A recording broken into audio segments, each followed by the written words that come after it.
ఒకవేళ ఆ దూతే యేసుక్రీస్తు అనుకుంటే యేసుక్రీస్తు యాజకుడయ్యే అవకాశమే లేదు. యాజకుడయ్యే అవకాశం లేదు. ఇది మీకు అర్థమైతే అర్థం చేసుకోండి, అర్థమవుతుంది, ఆలోచిస్తే అర్థమవుతుంది. లేవి గోత్రంలో పుడితే యాజకుడయ్యే అవకాశం ఉంటుంది, కానీ యూదా గోత్రంలో పుట్టినటువంటి ఈయన యాజకుడయ్యే అవకాశం ఎక్కడ? యాజకుడు అవ్వాలి అంటే అవకాశమే లేదు.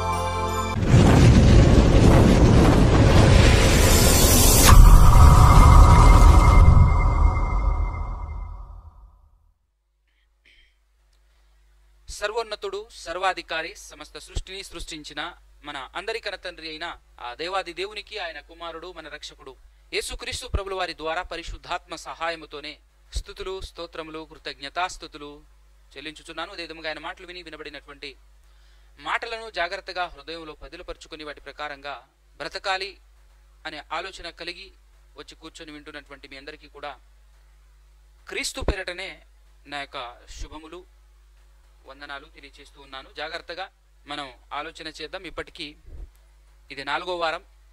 మనం ఆదికాండ ధ్యానంలో ఉంటుండగా ఆదికాండం 14వ అధ్యాయంలో మెల్కీసెదెకు గారు మనకు ఎదురుపడటం జరిగింది. అంటే 14వ అధ్యాయంలో కనబడినటువంటి మనకు తగిలినటువంటి మెల్కీసెదెకు గారు ఎవరు అనేటటువంటి అంశాన్ని మనం ధ్యానిస్తూ ఉన్నాం. ఈరోజు ఫైనల్గా ఎవరు ఈ మెల్కీసెదెకు గారు ఎవరు అని చెప్పేసి ఇప్పటికే మనం 3 భాగాలు మాట్లాడుకోవటం జరిగింది. ఇది 4వ భాగం. అయితే ఈరోజు మెల్కీసెదెకు గారు ఎవరు అనేటటువంటి విషయం మనకు క్లారిటీగా అర్థం కావాలి అని అంటే ముందుగా మన హృదయంలో ఉండాల్సినటువంటి ఒక విషయాన్ని ముందుగా మీ ముందుంచే ప్రయత్నం చేస్తాను. ఇంతకు మెల్కీసెదెకు గారు ఎవరు అని అన్నప్పుడు ఇప్పటి వరకు మనకు తెలిసినటువంటి విషయం ఏమిటంటే ఆయన సర్వోన్నతుడైనటువంటి దేవాది దేవునికి ఒక యాజకుడు. ఇది మనకు తెలిసినటువంటి మ్యాటర్. యాజకుడు అనగానే ఎలాంటి క్వాలిఫికేషన్స్ కలిగి ఉండాలి, లేదంటే ఒక యాజకునికి ఉండవలసినటువంటి అర్హతలు ఏమిటి, ఒక యాజకునికి ఉండవలసినటువంటి అర్హతలు ఏమిటి అనంటే ఒకసారి ఒక మాట చదువుకుందాం. మనం 2వ తిమోతికి వ్రాసినటువంటి పత్రిక 3వ అధ్యాయము 16-17 వచనాలలో ఉన్నటువంటి మ్యాటర్ని ఒక్కసారి మనం చదువుకుందాం. దైవజనుడు అన్న, యాజకుడు అన్న దగ్గర అదే క్యాడర్లోనికి వస్తుంది కనుక దైవజనుడు అంటే ఈ లోకంలో ఉన్నటువంటి ప్రస్తుత మనమందరము దైవజనులమే అంటే మనం ఖచ్చితంగా యాజకులమే, యాజకులైనటువంటి రాజులైన యాజక సమూహము. సో అదే క్వాలిఫికేషన్ కలిగినటువంటి వ్యక్తి మెల్కీసెదెకు గారు, రాజు ప్లస్ యాజకుడు. కాబట్టి ఆ రాజు లేదా యాజకుడుగా ఉంటున్నటువంటి ఏ వ్యక్తి అయినా సరే, ఎవరైనా సరే ఎలాంటి అర్హతలు కలిగి ఉంటాడు అనేది మనం మొదటగా తెలుసుకుందాం. దాని కొరకు ఇక్కడ 2వ తిమోతి పత్రిక 3వ అధ్యాయము 16-17 వచనాలు చూసినట్లయితే దైవజనుడు సన్నద్ధుడై ప్రతి సత్కార్యమునకు పూర్ణముగా సిద్ధపడి ఉండునట్లు దైవావేశము వలన కలిగిన ప్రతి లేఖనమును అంటే దేవుని మాటలను ఉపదేశించుటకును అంటే ప్రకటించుటకును, ఖండించుటకును, తప్పు దిద్దుటకును, నీతి యందు శిక్ష చేయుటకును ప్రయోజనమై ఉన్నది అని అన్నాడు.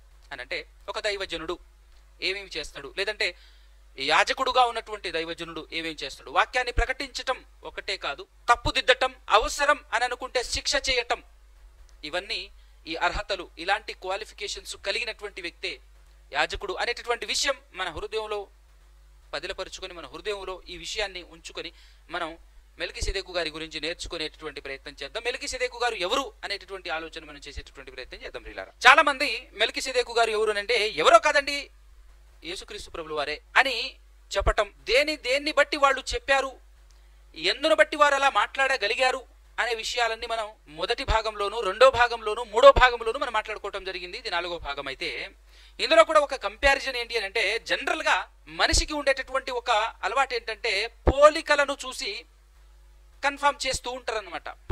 కొంచెం పోలికలు ఏవైనా కనబడ్డాయని అనుకో, ఆయన ఈయన ఆయన అనేటటువంటి విధంగా అలాంటి ఆలోచనలోనికి వస్తుంటారు చాలా మంది. ఫర్ ఎగ్జాంపుల్ గా మనం ఇప్పటివరకు ఎన్నో చూసినటువంటి విషయాలు ఏంటి అని అంటే యేసుక్రీస్తు ప్రభుల వారిలోను దేవునిలోను పోలికలు చాలా కనపడుతుంటాయి.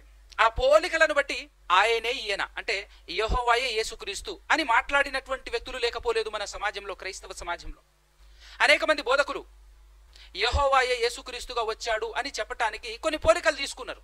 ఆయన కాపరి, ఈయన కాపరి, ఆయన రక్షకుడు, ఈయన రక్షకుడు, ఆయన పరిశుద్ధుడు, ఈయన పరిశుద్ధుడు, ఇలా కొన్ని పోలికలు తీసుకొని ఆయనే ఈయన అంటే వచనం సెలవివ్వకుండానే, వాక్యం కన్ఫర్మ్ చేయకుండానే పోలికలను బట్టి తమంతట తామే కన్ఫర్మ్ చేసుకుంటూ ముందుకు వెళ్ళేటటువంటి వాళ్ళు చాలా మంది ఉన్నారు. కాబట్టి అలా అనుకునేటటువంటి వారు ఎలాంటి వాళ్ళు అనంటే ఖచ్చితంగా జ్ఞానులు మాత్రం కాదు. ఎందుకు అనంటే వారు అజ్ఞానులు అని చెప్పడానికి లోకంలో ఒక సామెత ఉంది. ఫస్ట్ లోకంలో నా సామెత ఏంటో చెప్పేసిన తర్వాత ఆ పోలికలతోనే వెళ్తే ఎంత ప్రమాదమో కూడా నేను చెప్పే ప్రయత్నం చేస్తాను. ఒక వ్యక్తి అంట తన భార్య ఎర్రచీర కట్టుకొని బయటికి వెళ్ళటం చూశాడట. ఎర్రచీర కట్టుకొని బయటికి వెళ్ళింది కాబట్టి ఈతను తర్వాత బయటికి వెళ్ళి ఎర్రచీరతో ఏ ఆడది కనబడినా తను నా భార్యనే అనటం మొదలు పెట్టాడట. ఒక అమాయకుడు, అమాయకుడే కదా, అమాయకుడే అనాలి కదా, అమాయకుడు అజ్ఞాని అని చెప్పేసి చెప్పాలి ఖచ్చితంగా. ఒకవేళ అనుకున్నావు బాగుంది, కానీ నా భార్య అనుకొని ఎర్రచీర కట్టుకున్న ప్రతి స్త్రీ నా భార్య అనుకొని ఒకవేళ పోయి చెయ్యి గనుక వేసావే అని అనుకో, ఏం జరుగుతుందండి?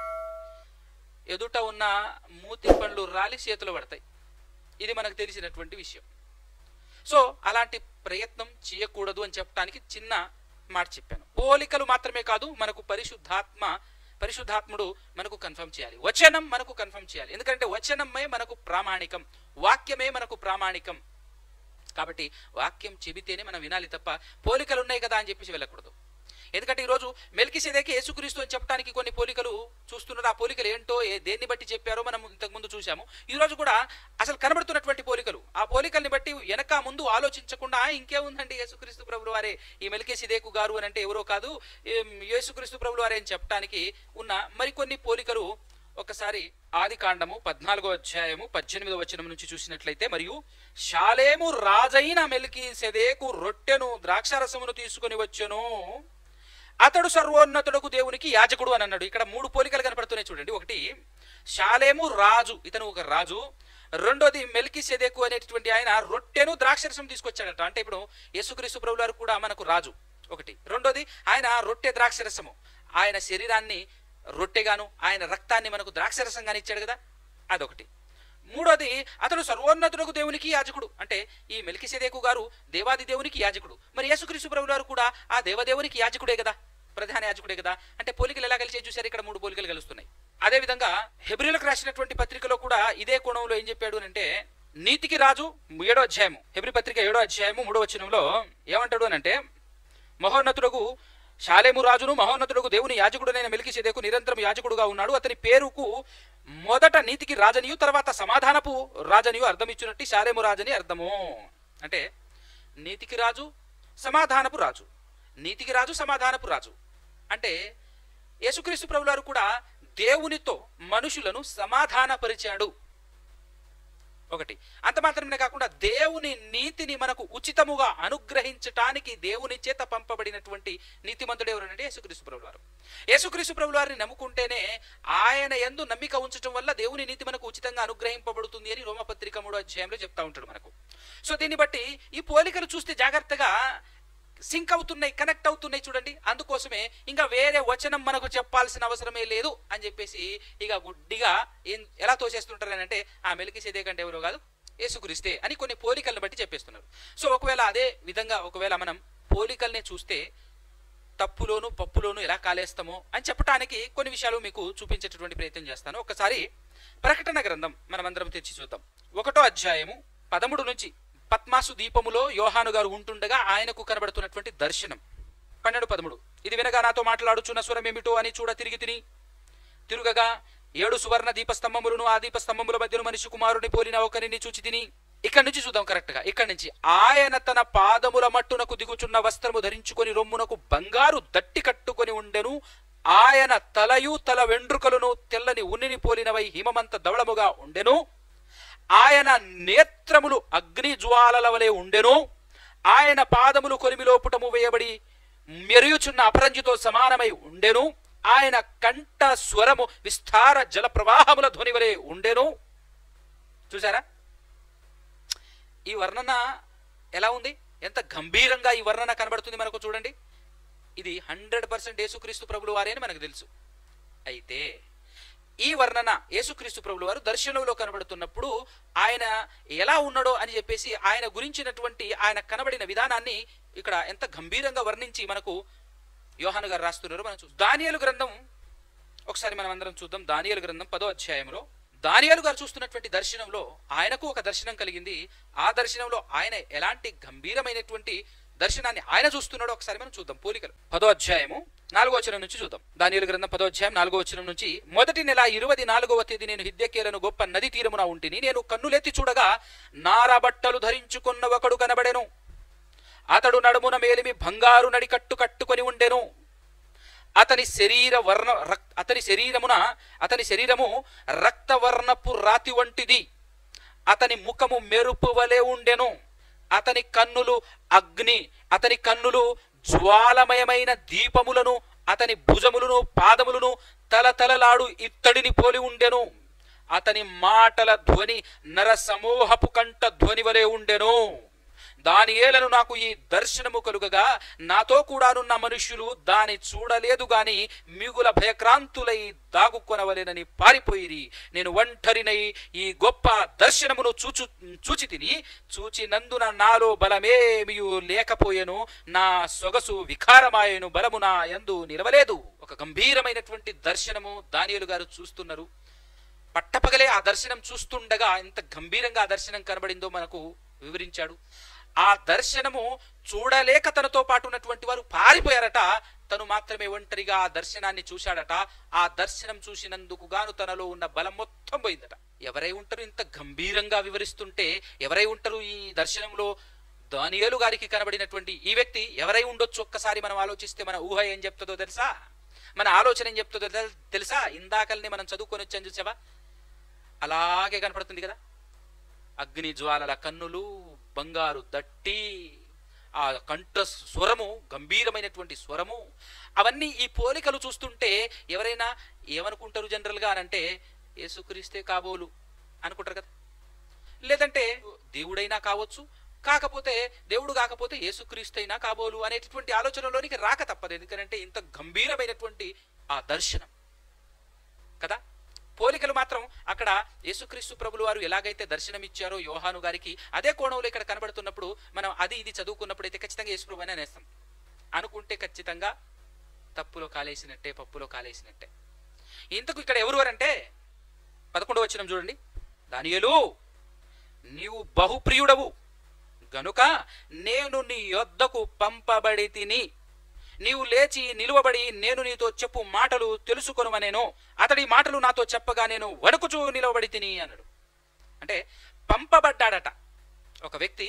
దేవుని ఎవరు పంపిస్తారంటే ఖచ్చితంగా దేవుడే పంపిస్తాడు. దేవుడు పంపిస్తే దేవుని చేత పంపబడిన వ్యక్తి ఇంత గంభీరముగా కనబడ్డాడు. ఆయనకు కనబడినప్పుడు నీ కోసం నేను పంపబడ్డాను అని చెప్తున్నాడు.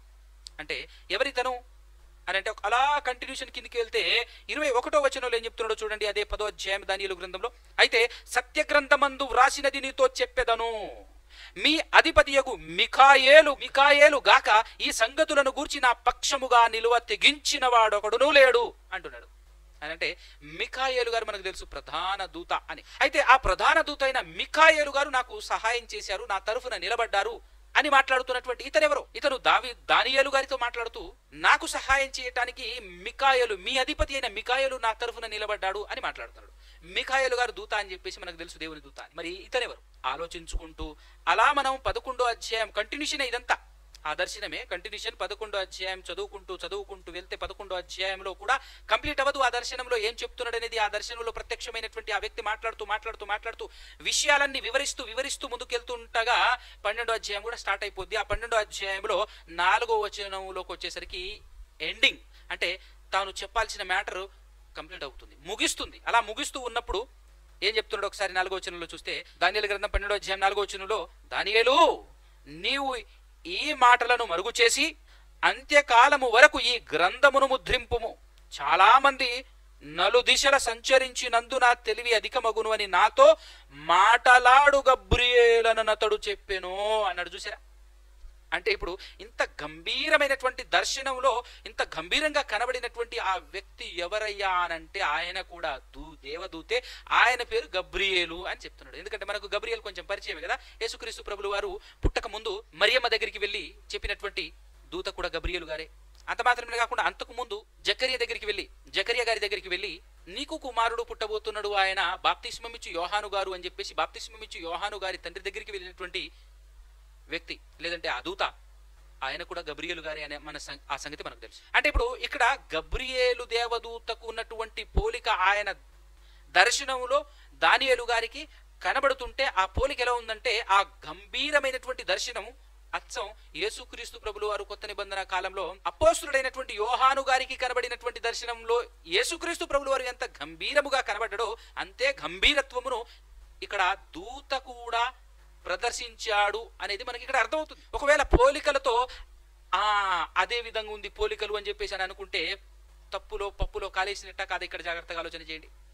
ఇక్కడేమో దూత, అక్కడేమో యేసుక్రీస్తు ప్రభుల వారు. సో పోలికలతో మనం కన్ఫర్మ్ చేసుకుంటే ఎంత పొరపాటు పడతామో అర్థం చేసుకోవటం కోసం, అర్థం చేయించటం కోసం నేను చేస్తున్నటువంటి ప్రయత్నం ప్రియులారా. అంత మాత్రమే కాకుండా ఇంకొక పోలికలు కూడా నేను చూపిస్తాను. ఇక్కడ దూత ఏ విధంగా దానియేలు గారికి కనబడ్డాడో మీరు ఒకసారి మనసులో దాన్ని అలా బదిలపరచుకోండి. అంటే సేమ్ టు సేమ్ యేసుక్రీస్తు ప్రభుల వారు ఎలాగైతే ఎంత గంభీరమైనటువంటి వాతావరణంలో కనబడ్డాడో అంతే గంభీరమైనటువంటి వాతావరణంలో ఒక దూత కనబడటం మనం ఇక్కడ అబ్జర్వ్ చేస్తున్నాం దర్శనంలో. రెండవదిగా ప్రకటన గ్రంథంలోనే 22వ అధ్యాయంలో 16వ వచనం యేసుక్రీస్తు ప్రభుల వారు మాట్లాడుతున్నటువంటి మాట, సంఘముల కోసము ఈ సంగతులను గూర్చి మీకు సాక్ష్యం ఇచ్చుటకు యేసు అను నేను నా దూతను పంపి ఉన్నాను.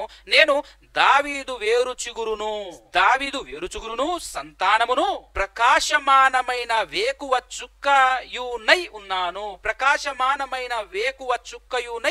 అంటున్నాడు యేసుక్రీస్తు ప్రభువు వారు. నేను ఎవరినో తెలుసా? వేకువ చుక్కను. ఎలాంటి వేకువ చుక్క? ప్రకాశమానమైనటువంటి వేకువ చుక్కను నేను అని యేసుక్రీస్తు ప్రభువు వారు మాట్లాడుతున్నాడు. ఇంతకు వేకువ చుక్క అంటే అర్థం ఏంటండి? వేకువ చుక్క అని అంటే, చుక్క అంటే నక్షత్రం, వేకువ చుక్క అంటే ఉదయాన్నే కనబడే నక్షత్రం, ఉదయాన్నే వెలిగించేటటువంటి నక్షత్రం, ఉదయ నక్షత్రం అని చెప్పొచ్చు. కరెక్ట్. ఎవరికి ఈ పేరు పెట్టబడింది? యేసుక్రీస్తు ప్రభుల వారే స్వయంగా ఏం మాట్లాడుతున్నాడు అని అంటే, నేను వేకువ చుక్కను అంటే ఉదయాన్నే కనబడే చుక్కను, నక్షత్రం లేదా తార అన్న, నక్షత్రం అన్న, స్టార్ ఇంగ్లీష్లో అంటుంటాం కదా. ఇప్పుడు యేసుక్రీస్తు ఎవరు? నక్షత్రం లేదా తార లేదా చుక్క. ఇదే ప్రకటన గ్రంథంలో మరొక మాట చూద్దాం. 9వ అధ్యాయం 1వ వచనం, 5వ దూత బూర ఊదినప్పుడు ఆకాశము నుండి భూమి మీద రాలిన ఒక నక్షత్రమును చూచి తిని, అగాధము యొక్క తాళపు చెవి అతనికి ఇయ్యబడెను. అతనికి ఆ నక్షత్రాన్ని ఏమంటున్నారు తెలుసా? ఇక్కడ అతనికి ఏమి ఇవ్వబడెను అన్నట? అగాధపు యొక్క తాళపు చెవి అతనికి ఇయ్యబడెను. అగాధపు యొక్క తాళపు చెవి కలిగిన నక్షత్రం ఎవరితను? ఈజీగా క్రైస్తవులు ఏమంటారు తెలుసా? అగాధపు తాళపు చెవులు కలిగినటువంటి నక్షత్రం అంటే అక్కడ నక్షత్రం అని యేసుక్రీస్తు గురించి చెప్పబడింది. అగాధపు తాళపు చెవులు అంటే ఎవరు? ఖచ్చితంగా ఎవరు? యేసుక్రీస్తే ఉంటాడని చెప్పి అనుకుంటారు కదా మనం. ఎందుకంటే మనకు ఇదే ప్రకటన గ్రంథం 1వ అధ్యాయంలో మనకు ఆ వచనం కూడా తెలుసు కాబట్టి. ఏ వచనం అంటే 18వ వచనం. ప్రకటన గ్రంథం 1వ అధ్యాయం 18వ వచనం చూసినట్లయితే, నేను మొదటి వాడను, కడపటి వాడను, జీవించువాడను, మృతుడనైతిని గాని ఇదిగో యుగ యుగములు సజీవుడనై ఉన్నాను, మరియు మరణము యొక్కయు పాతాళ లోకము యొక్కయు తాళపు చెవులు నా స్వాధీనములో ఉన్నవి అని అన్నాడు యేసుక్రీస్తు ప్రభుల వారు. ఇంతకు అగాధం ఎక్కడ ఉంటుంది? పాతాళంలో ఉంటుంది. పాతాళంలో అగాధం ఉంటుంది. అయితే అగాధపు తాళపు చెవులు ఇక్కడ ఒక నక్షత్రానికి ఇవ్వబడింది అని 9వ అధ్యాయం 1వ వచనంలో మనం చూస్తున్నాం. ఇంతకు ఇప్పుడు ఈ నక్షత్రం ఎవరండి? యేసుక్రీస్తు అనుకుంటాం. దాన్ని బట్టి మనం అదే మరి తప్పులో కాలేయటం అంటే కదా. ఎందుకంటే ఇక్కడ యేసుక్రీస్తు ప్రభుల వారు కాదు అని తెలియాలంటే మనకి ఏమర్థం కావాలో తెలుసా? యేసుక్రీస్తు ప్రభుల వారు చనిపోయి 3వ దినాన తిరిగి లేచి వెళ్ళిపోయిన తర్వాత దేవుని వాతావరణంలో, దేవుడు ఉన్నటువంటి ఆ పరలోకంలో యేసుక్రీస్తు ప్రభుల వారు వెళ్ళిన తర్వాత దేవుని సింహాసనం చుట్టూ ఉన్నటువంటి 24 పెద్దలు, దేవదూతలలో పెద్దలు, ఆ పెద్దల మధ్య తేబడతాడు. ఆ విషయం ప్రకటన గ్రంథం 5వ అధ్యాయంలో ఆ వివరణ అంతా ఉంటుంది. అక్కడికి తేబడినప్పుడు అక్కడికి వెళ్ళిన తర్వాత సింహాసనాసీనుడై ఉన్నటువంటి దేవాది దేవుడు ఆయన కుడి చేతిలో ఒక గ్రంథం పట్టుకొని ఉంటాడు. ఆ గ్రంథం వెలుపట లోపట వ్రాత కలిగి ఉంటుంది. అంత మాత్రమే కాకుండా ఆ గ్రంథం 7 ముద్రలతో ముద్రింపబడి ఉంటుంది. 7 ముద్రలతో ముద్రింపబడినటువంటి ఆ గ్రంథాన్ని ఓపెన్ చేయగలిగేటటువంటి శక్తి సామర్థ్యము భూలోకంలోను పరలోకంలోను ఎక్కడ కూడా 3 లోకాల్లో ఎవరికీ శక్తి లేదు, సామర్థ్యం లేదు అని చెప్పేసి దేవదూతలు చెప్పుచుండగా ఆ దర్శనంలో చూస్తున్నటువంటి యోహాను గారు అది చూసి బాధపడుతుంటాడు, ఏడుస్తుంటాడు. అయ్యో ఎవరు లేరా, ఆ గ్రంథాన్ని విప్పటానికి యోగ్యుడు ఎవరు లేరా అని చెప్పేసి మాట్లాడినప్పుడు, ఆ గ్రంథాన్ని విప్పటానికి నువ్వు బాధపడమాకు, ఇదిగో భూలోకానికి వెళ్ళి పాపాన్ని లోకాన్ని జయించి జయశాలిగా తిరిగి వచ్చినటువంటి యేసుక్రీస్తున్నాడు కదా, గొర్రెపిల్ల, వధింపబడినట్లుండినటువంటి గొర్రెపిల్ల. ఆ గొర్రెపిల్లకు మాత్రమే ఇదిగో దేవుని కుడి చేతిలో ఉన్నటువంటి ఆ గ్రంథాన్ని తీసుకొని ఆ ముద్రలను విప్పగలిగే ఆ శక్తి ఆయనకు మాత్రమే ఉంది. ఆ శక్తిని పొందుకొని ఉన్నాడు అని చెప్పేసి అని అన్నప్పుడు యోహాను గారు సంతోషిస్తాడు. అలా ఆ సందర్భంలో దేవుని కుడి చేతిలో ఉన్నటువంటి ఆ గ్రంథాన్ని తీసుకొని ఆ 7 ముద్రలు విప్పుతున్నప్పుడు, ఒక్కొక్క ముద్ర విప్పుతున్నప్పుడు ఒక్కొక్క సంగతి జరుగుతూ ఉంటుంది, ఒక్కొక్క కార్యం జరుగుతూ ఉంటుంది. అలా జరుగుతూ జరుగుతూ ఉంటుండగా 1వ ముద్ర, 2వ ముద్ర, 3వ ముద్ర, 4వ ముద్ర, 5వ ముద్ర, 6వ ముద్ర ఓపెన్ చేసినప్పుడు, 6వ ముద్రను ఓపెన్ చేసినప్పుడు దేవుని ఎదుట 7 దూతలు కనపడతారు. ఆ 7 దూతలు 7 బూరలను చేతిలో పట్టుకొని ఉంటారు. ఆ 7 దూతలు 7 బూరలను ఊదటానికి సిద్ధపడుతూ ఉన్నప్పుడు, ఒక్కొక్క దూత బూర ఊదినప్పుడు మరలా ఒక్కొక్క సంగతి జరుగుతూ ఉంటది. అలా 1వ దూత బూర ఊదినప్పుడు కొన్ని సంగతులు, 2వ దూత బూర ఊదినప్పుడు కొన్ని సంగతులు, 3వ బూర, 4వ బూర, ఇక్కడ 9వ అధ్యాయంలో 5వ దూత బూర ఊదినప్పుడు, 5వ దూత బూర ఊదినప్పుడు జరిగిన సంగతి ఏంటి అంటే, ఆకాశం నుండి ఒక నక్షత్రం రాలిందట.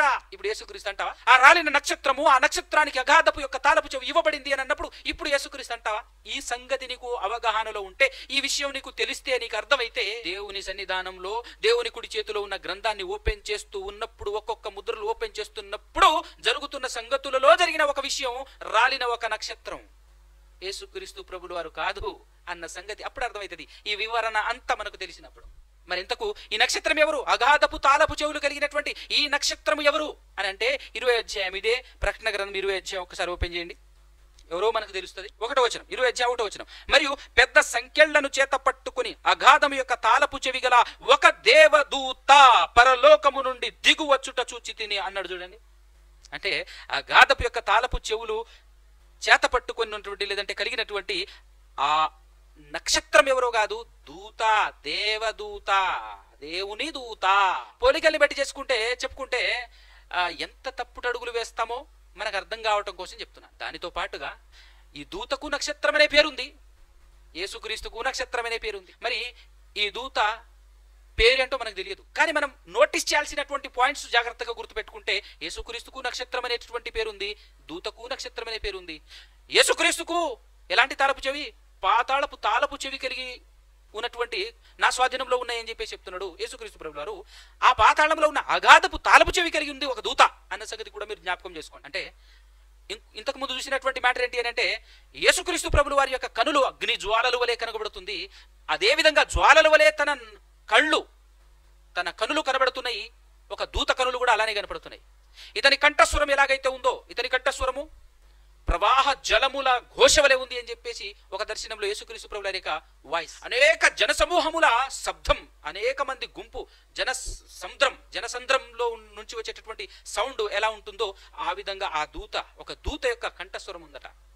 బంగారు దట్టి ఇక్కడ అక్కడ, దూతకు బంగారు దట్టి, యేసుక్రీస్తుకు బంగారు దట్టి. ఒక్కసారి ఆలోచన చేయండి. ఇదంతా మనకు కనబడుతుంటే పోలికలో ఒక దూతకు ఎలాగైతే ఉందో యేసుక్రీస్తుకు కూడా అలాంటి వాతావరణమే, అలాంటి క్వాలిటీసే కొన్ని కనపడుతున్నాయి మనకు. అలా మనం చూసుకుంటే దూత వేరు, యేసుక్రీస్తు వేరు. జాగ్రత్తగా ఆలోచించండి. అలాగని యేసుక్రీస్తు కూడా దూతగా పిలువబడతాడు, దూత అనబడతాడు. అలాగని చెప్పేసి ఆయన దూతే ఈయన దూతే కాబట్టి ఆయన ఈయనే ఆయన అని అంటే అదే అజ్ఞానం అంటారు దాన్ని. అది చాలా అజ్ఞానపు సంగతి. కాబట్టి మీకు ఇప్పుడు ఈ మెల్కీసెదెకు గారు ఎవరై ఉండొచ్చు, అది మన క్వశ్చన్. ఆ క్వశ్చన్ కోసం సమాధానం వెతికే ప్రయత్నంలో మనం ఉన్నాం.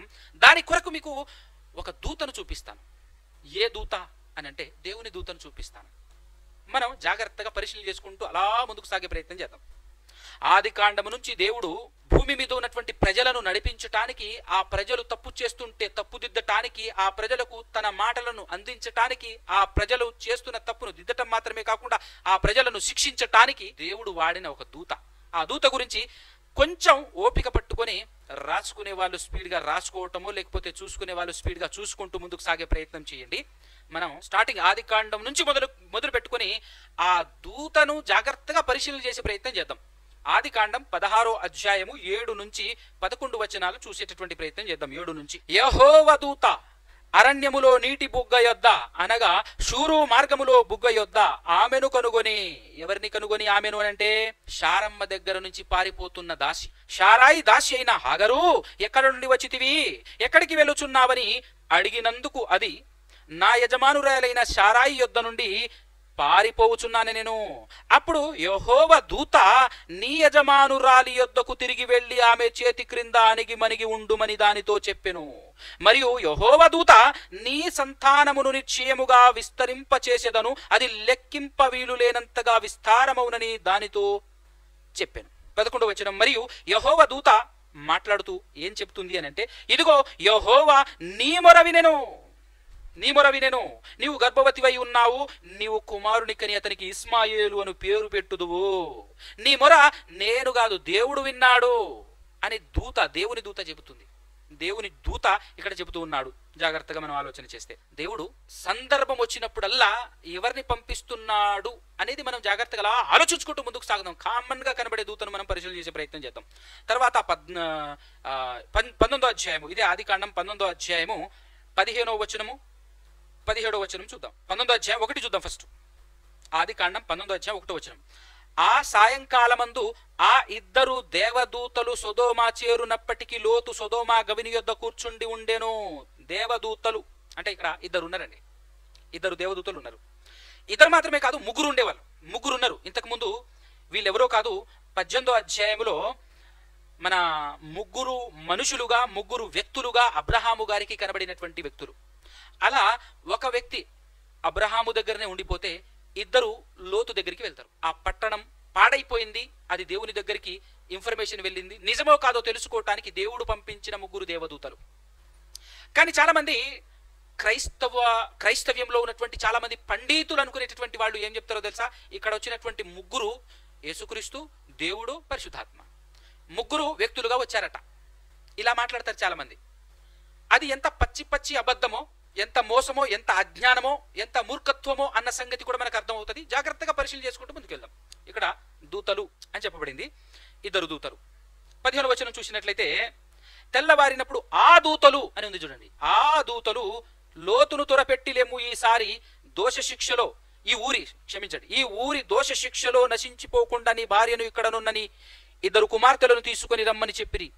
అతడు తడువు చేసెను. అప్పుడు అతని మీద యెహోవా కనికరపడుట వలన ఏం జరిగింది? ఆ మనుష్యులు అతని చేతిని, అతని భార్య చేతిని, అతని ఇద్దరు కుమార్తెల చేతులను పట్టుకొని వెలుపలికి తీసుకొని వచ్చి ఆ ఊరి బయట ఉంచిరి.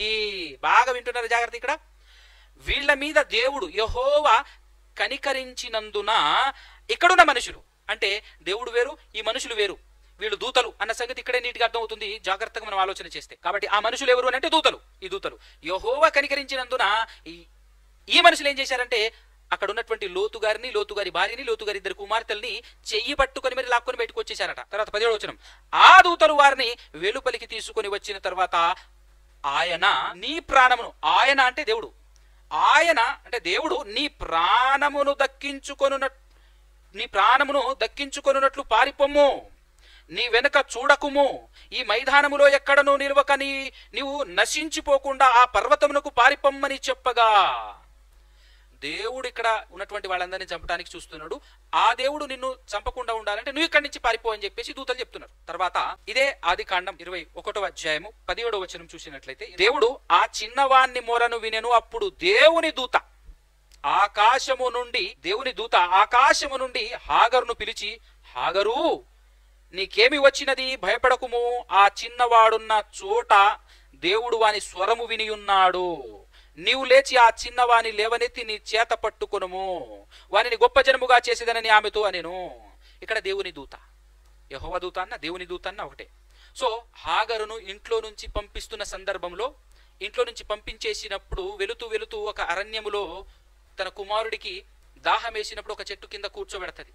అప్పుడు ఈవిడ బాధపడుతుంటే, ప్రార్థన చేస్తుంటే దేవుని దూత ఆకాశము నుండి మాట్లాడుతున్న సందర్భం. జాగ్రత్తగా వినండి. ఇంకా 22వ అధ్యాయం 11 నుంచి చూసినట్లయితే 11-15 చూద్దాం. ఈ సందర్భం మనకు తెలుసు. దేవుడు అబ్రహామును తన కుమారుని నాకు బలిగా ఇవ్వవా అని చెప్పేసి అడిగినప్పుడు మోరియా పర్వతాలలో ఒక పర్వతం మీదకి తన కుమారుని అర్పించడానికి అబ్రహాము గారు వెళ్ళినప్పుడు, ఆల్మోస్ట్ ఆల్ వధించడానికి సిద్ధపడినప్పుడు కత్తి పైకెత్తిన తర్వాత పైనుంచి ఎవరు మాట్లాడుతున్నారు అనేది చూద్దాం.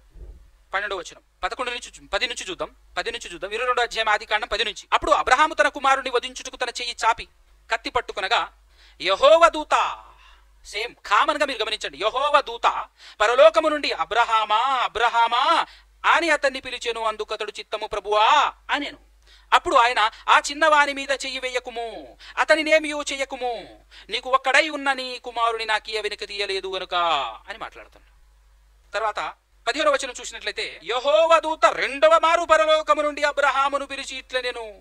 యెహోవా దూత రెండవ మారు పరలోకము నుండి అబ్రహామును పిలిచి ఇట్లనెను, నీకు ఒక్కడై ఉన్న నీ కుమారుని వెనుక తీయక అని చెప్పేసి మాట్లాడుతున్నాడు. అంటే మనం గమనించాల్సినటువంటి పాయింట్ మీరు గమనించండి, గమనించాల్సిన విషయాన్ని గమనించండి. అందుకోసము రిఫరెన్స్లు ఎక్కువైనా పర్లేదు కానీ విషయాన్ని మనం అర్థం చేసుకునేటువంటి ప్రయత్నం చేయాలి. అలాగే ఇక్కడ చాలా మంది ఏం మాట్లాడతారంటే, దూతను ప్రభు అంటున్నాడనంటే దూత పేరట యెహోవా లేదా దూత పేరట దేవుడే వచ్చి ఉంటాడు అనేటటువంటి ఆలోచనలోనికి చాలా మంది వెళ్ళారు. చాలా మంది అనుకున్నారు. వచనం సమాధానం చెప్పలేదు, మనకు ప్రామాణికమైనటువంటి వచనం సెలవీయలేదు. కానీ వాళ్ళు అనుకున్నారు, చాలా మంది పండితులు అనుకునేటటువంటి వాళ్ళు ఏమనుకున్నారు అంటే, ఇక్కడ దూతను ప్రభువా అని అబ్రహాము గారు పిలుస్తున్నారు కాబట్టి యెహోవా దూత అనే పేరిట ఈ దేవుడే యెహోవాయే, యెహోవా దూత అనే పేరిట దేవుడే వచ్చాడు అనేటటువంటి విధంగా వివరణ ఇచ్చేసినారు. చాలా మంది ఆ విధంగా వివరణ ఇచ్చేసినారు. అది కూడా జాగ్రత్తగా మనసులో పెట్టుకోండి. నిజంగా యెహోవా దూత అనే పేరిట దేవుడే వచ్చాడా, దేవుని దూత మాత్రమే వచ్చిందా అనే విషయం కూడా మనకు క్లారిటీ కావాలి. దానితో పాటుగా మనం గమనిస్తూ పోవాల్సినటువంటి పాయింట్ ఏంటంటే, ప్రతి సన్నివేశంలో ప్రతి విషయంలో ప్రజలకు దేవునికి మధ్యలో మధ్యవర్తిత్వం చేస్తూ ప్రతి సమస్యకి సొల్యూషన్ ఇవ్వటానికి, దేవుని నుంచి మాటలు చెప్పటానికి, ఏదన్నా పాపం చేస్తే శిక్ష వేయటానికి కానివ్వండి, ప్రతి విషయంలో ఇంటర్ఫియర్ అవుతుంది ఎవరు, దేవుడు ఎవరినో పంపిస్తున్నాడు అనేటటువంటి విషయాన్ని మనకి ఇక్కడ గమనించాలి. మధ్యవర్తిత్వం చేస్తున్న వ్యక్తిగా ఒక దూత కనబడుతూ ఉండటం మనం గమనించాలి. ఆదికాండం 24వ అధ్యాయం 7వ వచనంలో చూసినట్లయితే, నా తండ్రి ఇంట నుండి నేను పుట్టిన దేశము నుండి నన్ను తెచ్చి నాతో మాటలాడి నీ సంతానమును నీ దేశము నీకు నిచ్చెదనని ప్రమాణము చేసి నాతో చెప్పిన పరలోకపు దేవుడగు యెహోవా తన దూతను నీకు ముందుగా పంపును.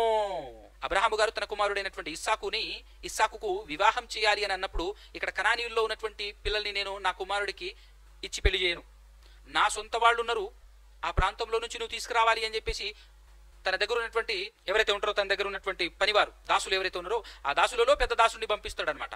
పంపిస్తూ ఉన్నప్పుడు నేను ఎలా వెళ్ళేది, ఎలా సక్సెస్ అవుతుంది నా పని, నువ్వు పంపిస్తున్నావు కానీ అంటే, నీకంటే ముందు నా దేవుడు తన దూతను పంపిస్తాడు వెళ్ళు అని చెప్పేసి చెప్తున్నాడు. అదే మా మ్యాటరు.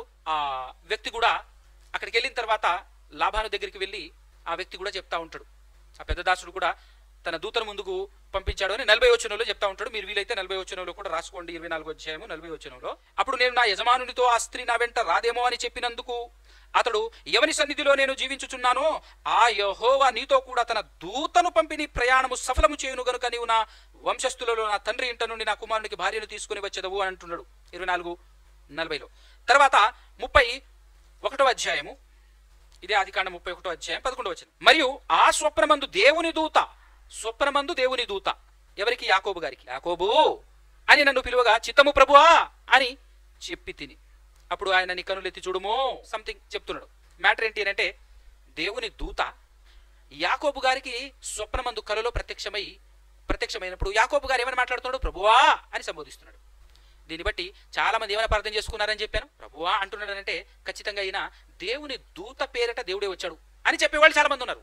కానీ నిజంగా దేవుని దూతేనా, దేవుని దూత పేరిట దేవుడు వచ్చాడా అనేది కూడా నేను కన్ఫర్మ్ చేస్తానన్నాను కదా. అలా చదువుకుంటూ మనం ముందుకు వెళ్తున్నట్లయితే 48వ అధ్యాయం 15-16 వచనాలు, అతడు యోసేపును దీవించి, ఎవరు, యాకోబు గారు, అతడు యోసేపును దీవించి నా పితరులైన అబ్రహాము ఇస్సాకులు ఎవని ఎదుట నడుచుచుండిరో ఆ దేవుడు, నేను పుట్టినది మొదలుకొని నేటి వరకు ఎవడు నన్ను పోషించెనో ఆ దేవుడు, అనగా సమస్తమైన కీడులలో నుండి నన్ను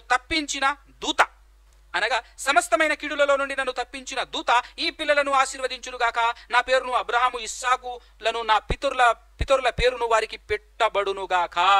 ఈ వచనంలో కూడా ఈ వచనాన్ని చూసి చాలా మంది అపార్థం చేసుకునేది ఏమనంటే, ఇదిగో అనగా ఆ దేవుడు అనగా సమస్తమైన కీడులలో నుండి నన్ను తప్పించిన దూత.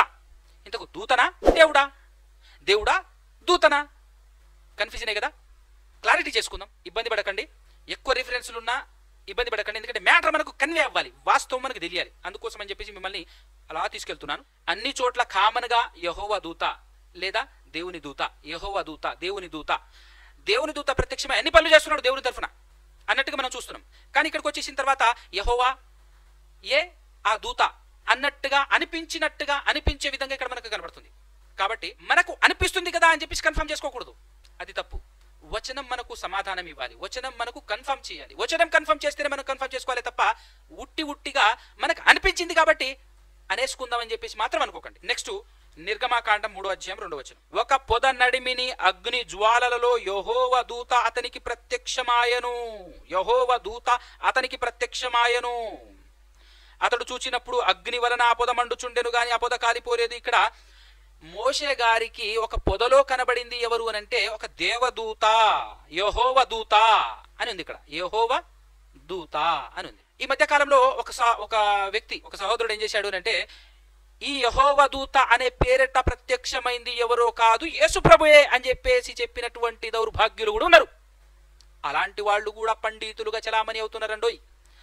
ఎందుకు నేను ఈ మాట మాట్లాడుతున్నాడు, ఇక్కడ కొంచెం నేను వ్యంగ్యంగా మాట్లాడడానికి కూడా ఒక కారణం ఉంది. ఎందుకనంటే వచనం కన్ఫర్మ్ చేసింది ఇక్కడ పొదలో మోసే గారికి కనబడింది ఎవరు అనే విషయాన్ని దేవుడు కన్ఫర్మ్ చేశాడు, లేదా యేసుక్రీస్తు ప్రభువు వారు కన్ఫర్మ్ చేశారు, లేదా పరిశుద్ధాత్ముడు కన్ఫర్మ్ చేశాడు అని చెప్పొచ్చు. ముగ్గురు పేరు మనం చెప్పొచ్చు. ఎందుకు అనంటే ఒకసారి కొత్త నిబంధన గ్రంథంలో అపోస్తుల కార్యము 7వ అధ్యాయంలో ఇక్కడ పొదలో కనబడింది ఎవరో అక్కడ పరిశుద్ధాత్ముడు మనకు కన్ఫర్మ్ చేసేశాడు. 7వ అధ్యాయం 29 మోసే ఆ మాట విని పారిపోయి మిద్యాను దేశంలో పరదేశి అయి ఉండి అక్కడ 2 కుమారులను కనెను. 40 ఏండ్లైన పిమ్మట సినాయి పర్వతారణ్యమందు ఒక పొదలోని అగ్ని జ్వాలలలో ఒక దేవదూత అతనికి కనబడెను. అగ్ని జ్వాలలో కనబడింది యేసుక్రీస్తు కాదు, అగ్ని జ్వాలలో కనబడింది యెహోవా కాదు.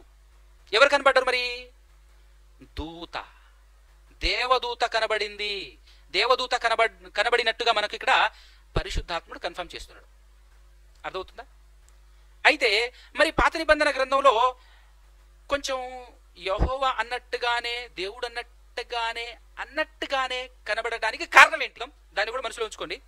కానీ అక్కడ మాత్రమే కాదు, సినాయి కొండ మీద కూడా కనబడింది. సినాయి కొండ మీద కనబడి మోషే గారికి ధర్మశాస్త్రాన్ని ఇచ్చింది కూడా దేవదూతే, దేవుని దూతే లేదా యెహోవా దూతే అని మనం కన్ఫర్మ్ చేసి చెప్పొచ్చు. ఎందుకంటే బైబిల్ కన్ఫర్మ్ చేసింది కాబట్టి. ఎక్కడ అంటే ఇదే అపోస్తుల కార్యం 7వ అధ్యాయము 38 చూస్తే సినాయి పర్వతము మీద తనతో మాట్లాడిన దేవదూత, సినాయి పర్వతం మీద దేవుడు కాదు మాట్లాడింది, దేవుని దూత మాట్లాడిందట. దేవదూత తాను మన పితరులతో అరణ్యములోని సంఘమందు ఉండి మనకిచ్చుటకు జీవవాక్యములను తీసుకొని వాడితడే. ఎవరు? మోసే గురించి మాట్లాడుతూ సినాయి పర్వతం మీద తనతో మాట్లాడిన దేవదూత అంటే తనతో మాట్లాడింది దేవదూత. ఇదే 7వ అధ్యాయంలో 53 ఒకసారి చూసినట్లయితే దేవదూతల ద్వారా నియమింపబడిన ధర్మశాస్త్రమును మీరు పొందితిరి గాని దానిని గైకొనలేదని చెప్పాను. అంటే ధర్మశాస్త్రం ఎలా వచ్చిందట? దేవుడే ఇచ్చాడు, కానీ ఎవరి ద్వారా ఇచ్చాడట? దేవదూత ద్వారా ఇచ్చాడట అనే విషయం ఇక్కడ మనకు తెలుస్తుంది. సినాయి పర్వతం మీద దేవుడు మాట్లాడా, దేవుని దూత మాట్లాడిందా అంటే దేవుని దూతే మాట్లాడింది అని వచనం లేదా బైబిల్ మనకు కన్ఫర్మ్ చేసింది. కాబట్టి మనం కన్ఫర్మ్ గా అలా నమ్మాలి. కానీ మరి పాత నిబంధనలో ఆ దేవదూతే దేవుడు అన్నట్టుగా మనకు ఎందుకు అనిపిస్తుంది అంటే వాళ్ళు ప్రభువా అని సంబోధించడం వల్ల మనకు అనిపిస్తుంది. అయితే మనకి ఎందుకు అలా అనిపిస్తుంది? దానికి కూడా ఒక రీజన్ ఉంది. ఆ రీజన్ కూడా మనం చూసేటటువంటి ప్రయత్నం చేద్దాం. ఒకసారి 14వ అధ్యాయం నిర్గమకాండం కంటిన్యూషన్ 17 నుంచి చూస్తే బాగుంటుంది, మనకు చక్కగా అర్థమవుతుంది. ఇదిగో నేనే ఐగుప్తీయుల హృదయములను కఠినపరుచుదును, వారు వీరిని తరుముదురు.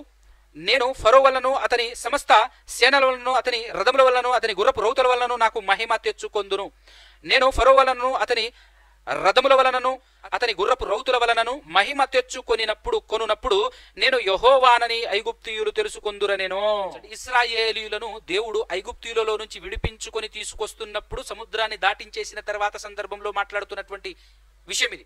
12వ వచనంలో అప్పుడు ఇశ్రాయేలీయుల ఎదుట సమూహమునకు ముందుగా నడిచిన దేవదూత వారి వెనకకు పోయి వారిని వెంబడించెను. ఆ మేఘ స్తంభము వారి ఎదుట నుండి పోయి వారి వెనకకు నిలిచెను. చూసారా? 19వ వచనంలో ఏం చెప్తున్నాడంటే ముందుగా నడిచిన దేవదూత వారి వెనకకు పోయిందట. వారి వెనకకు పోయి వారిని వెంబడించెను. ఎలా? ఆ మేఘ స్తంభము వారి ఎదుట నుండి పోయి వారి వెనకకు నిలిచెను అని చెప్తున్నాడు. అంటే వారిని నడిపించేటప్పుడు దేవుడు తన దూతను వాడుతున్నాడు, దేవుడు తన దూతను వాడాడు. ముందు వెనకాల నడిపించి ప్రొటెక్షన్ ఇస్తున్నాడు, దేవదూత చేత ప్రొటెక్షన్ ఇచ్చి ఆ ఇశ్రాయేలులను నడిపిస్తున్నాడు అనేటటువంటి విషయం మనకు క్లారిటీగా ఇక్కడ అర్థం కావాలి. దానితో పాటు 23వ అధ్యాయము నిర్గమకాండము 23వ అధ్యాయము 20 నుంచి 23 వచనాలు చూద్దాం. 23వ అధ్యాయం 20 నుంచి 23 వచనాలు. ఇదిగో త్రోవలో నిన్ను కాపాడి నేను సిద్ధపరిచిన చోటుకు నిన్ను రప్పించుటకు ఒక దూతను నీకు ముందుగా పంపుచున్నాను. దేవుడు మాట్లాడుతున్నాడు. ఒక దూతను నీకు ముందుగా పంపుచున్నాను. ఆయన సన్నిధిని జాగ్రత్తగా నుండి ఆయన మాట వినవలెను. ఆయన కోపము రేపవద్దు. ఆయన కోపము రేపవద్దు. మీ అతిక్రమములను ఆయన పరిహరింపడు. నా నామము ఆయనకున్నది. నా నామము ఆయనకున్నది. అయితే నీవు ఆయన మాటను జాగ్రత్తగా విని నేను చెప్పినది యావత్తు చేసిన ఎడల నేను నీ శత్రువులకు శత్రువును, నీ విరోధులకు విరోధినై ఉందును. ఎట్లనగా నా దూత నీకు ముందుగా వెళ్ళుచు ఎట్లనగా నా దూత నీకు ముందుగా వెళ్ళుచు అమోరీయులను, హిత్తీయులను, పెరిజీయులను, కనానీయులను, హివ్వీయులను, యెబూసీయులను వారున్న చోటును నిన్ను రప్పించును. నేను వారిని సంహరించదను.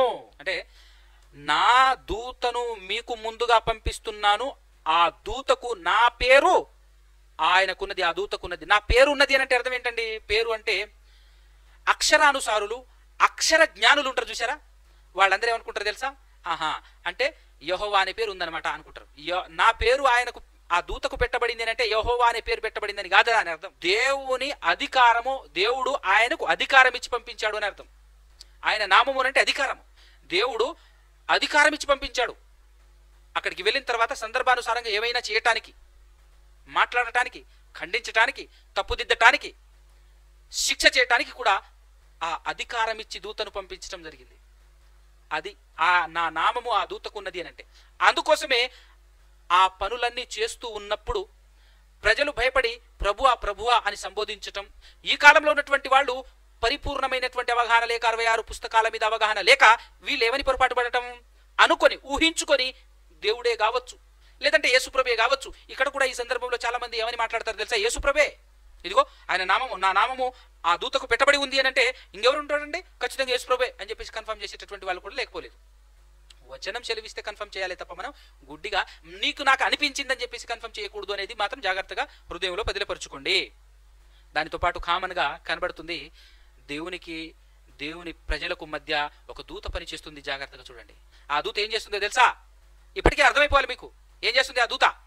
యాజకత్వం చేస్తుంది ఆ దూత, పరిపాలన చేస్తుంది ఆ దూత, నడిపిస్తుంది తన ప్రజలను ఆ దూత అన్న సంగతి మీకు మనకందరికీ అర్థం కావాలి. దాంతోపాటు 32వ అధ్యాయము నిర్గమకాండం 32వ అధ్యాయము 34వ వచనం. కాబట్టి నీవు వెళ్ళి నేను నీతో చెప్పిన చోటికి ప్రజలను నడిపించుము. ఇదిగో నా దూత నీకు ముందుగా వెళ్ళును. ఇదిగో నా దూత నీకు ముందుగా వెళ్ళును. తర్వాత 32వ అధ్యాయము 2వ వచనం కిందనే ఉంటది. నేను నీకు ముందుగా దూతను పంపి కనానీయులను, అమోరీయులను, హిత్తీయులను, పెరిజీయులను, హివ్వీయులను, యెబూసీయులను వెళ్ళగొట్టెదను.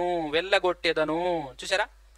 ఇంకా ఒక అద్భుతమైనటువంటి మాట సంఖ్యాకాండం 20వ అధ్యాయం 16వ వచనంలో మంచి మాట ఉంటుంది చూడండి. ఇక్కడ సందర్భం మీకు అర్థం కావాలి. ఇశ్రాయేలులను నడిపించడానికి దేవుడు ఎన్నుకున్న ప్రవక్త మోషే గారు ఏదోము దేశం ముందుకు వెళ్ళేసరికి ఈ ఏదోము దేశం మధ్యలో నుంచి నడుచుకుంటూ వెళ్ళటానికి మాకు పర్మిషన్ ఇవ్వు అని చెప్పేసి మోషే గారు మనుషుల్ని పంపించి ఏదోము దేశపు రాజుతో మాట్లాడడానికి పంపించినప్పుడు మోషే గారు అతనికి ఏమని చెప్పి పంపిస్తున్నాడో, ఏమని మాట్లాడుతున్నాడో ఆ సందర్భం అన్నమాట.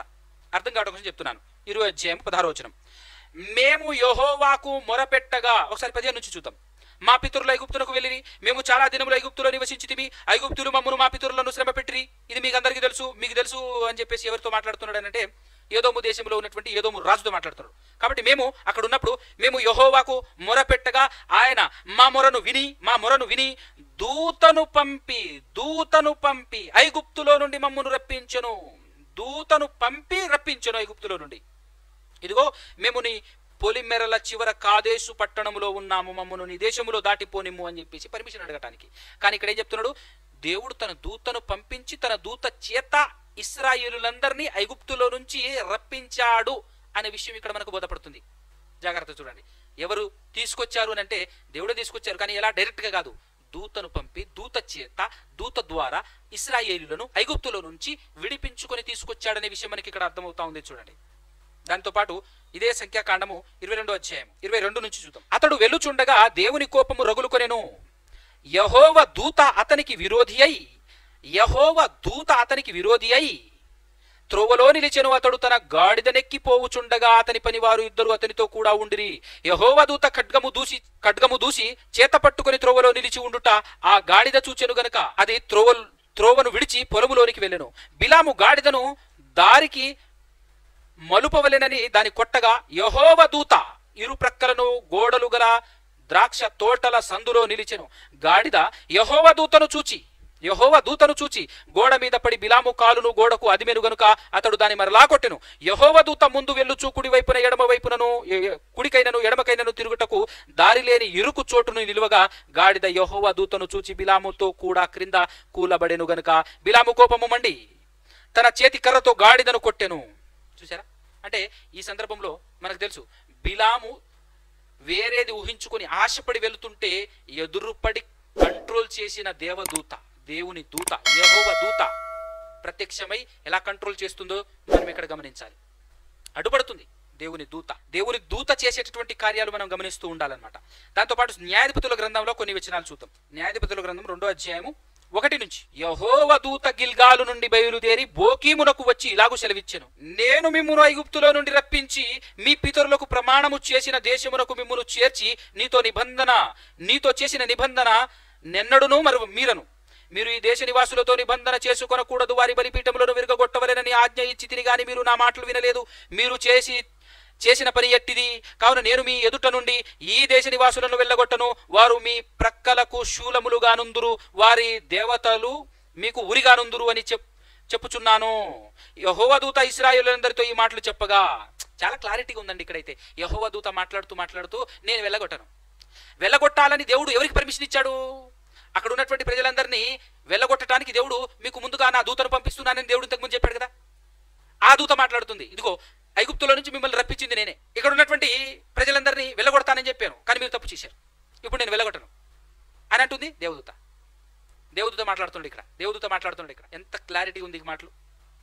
అలాగే ఇదే న్యాయాధిపతుల గ్రంథంలో 6వ అధ్యాయంలో 11వ వచనం చూస్తే, యెహోవా దూత వచ్చి అబియజ్రేయుడైన యోవాషునకు కలిగిన ఓఫ్రాలోని మస్తకి వృక్షము క్రింద కూర్చుండెను.